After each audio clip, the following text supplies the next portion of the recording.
अस्सलाम वालेकुम and welcome back to the course. आज हमारा जो लेसन है वो है मास्टरिंग योर नीश के ऊपर, जिसका बेसिकली ये मतलब है कि आपने जब अपना जॉनरा, आपने जब अपना पर्पस डिसाइड कर लिया है तो अब आपने इसको मास्टर करना है, इसका एक्सपर्ट बन के दिखाना है।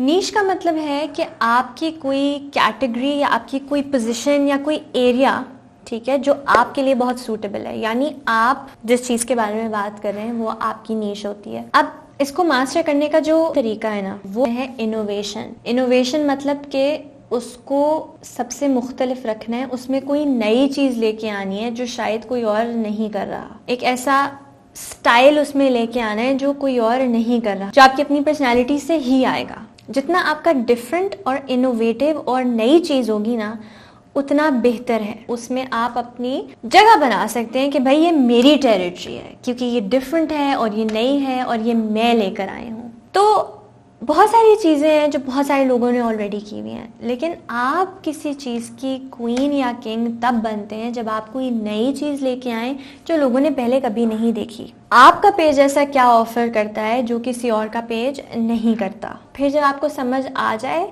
कि आपके पास ऐसी क्या चीज़ है जो आपकी यूनिकनेस है और आपका यूनिक फैक्टर है, फिर आप उस यूनिक फैक्टर को मास्टर करें, इतना मास्टर करें कि आपकी तरह कोई वो कर ही नहीं सकता, ताकि अगर कोई आपको कॉपी भी करना चाहे तो वो आपकी तरह नहीं कर सकता। इतना वो लोगों के लिए यूनिक होना चाहिए।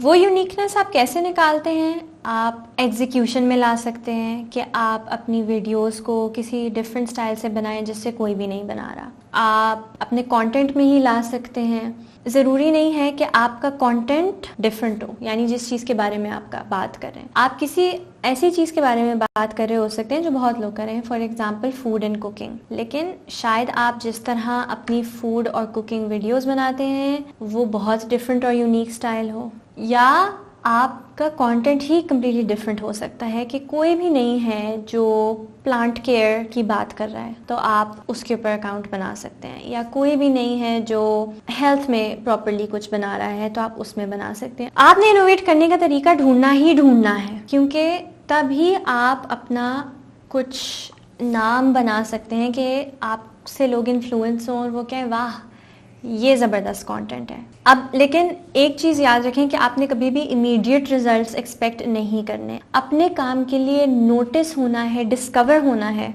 तो आपको करते रहना पड़ेगा, करते रहना पड़ेगा, करते रहना पड़ेगा। आपको अपने आप को चैलेंज देना होगा कि मैं अपने आप को 30 डेज़ का चैलेंज देता हूँ या देती हूँ, और 30 डेज़ में हर रोज़ मैंने एक नया पीस ऑफ कंटेंट डालना ही डालना है। कोई ये आपने कहना है कि मैं हर तरह की एक्सप्लोरेशन करूंगा, एक्सपेरिमेंट करूंगा, लेकिन 30 डेज इन अ रो मैंने करना ही करना है। फिर आपके फॉलोअर्स आपको पहचानेंगे as the master of this niche. जब आपको कंटिन्यूसली देखेंगे कि आप क्रिएटिव वेज से बार बार उसी चीज़ के बारे में कंटेंट बनाए जा रहे हैं, उनको आपका ट्रू पैशन इस चीज़ के लिए नज़र आना चाहिए, ठीक है, और वो आपके कंटेंट में इसी तरह रिफ्लेक्ट होगा जब वो कंसिस्टेंट होगा। ये करते हुए आपने कंस्ट्रक्टिव फीडबैक जो है वो ज़रूर लेना है और उसको अप्लाई करना है। आपने आज वीडियो बनाई, कल बनाई, तीसरे दिन बनाई, चौथे दिन बनाई, 5वें दिन बनाई, और फिर आप देखें कि भाई क्या फीडबैक आ रहा है। वो फीडबैक लेके आप अगले हफ्ते लेकर जाएँ और उसके अकॉर्डिंग करते जाएं और फिर देखें क्या फीडबैक आ रहा है और उससे लर्न करें। तो अपने 30 डे चैलेंज में फॉर एग्जांपल आप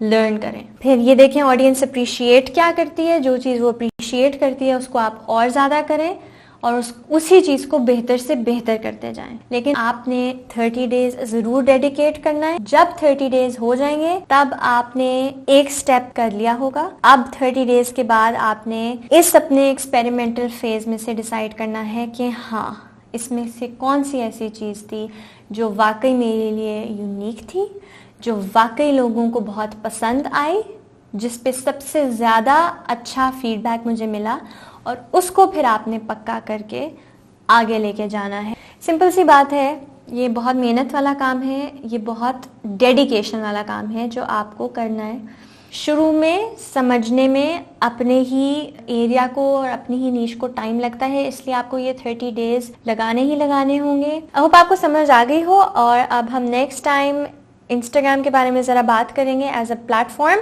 अभी तक हमारा जितना कंटेंट था वो कंटेंट की फिलॉसफी पे बेस्ड था, वो क्रिएटिविटी के ऊपर बेस्ड था। अब हम ज़रा टेक्निकल एस्पेक्ट के ऊपर जाएंगे और उसको अंडरस्टैंड करेंगे।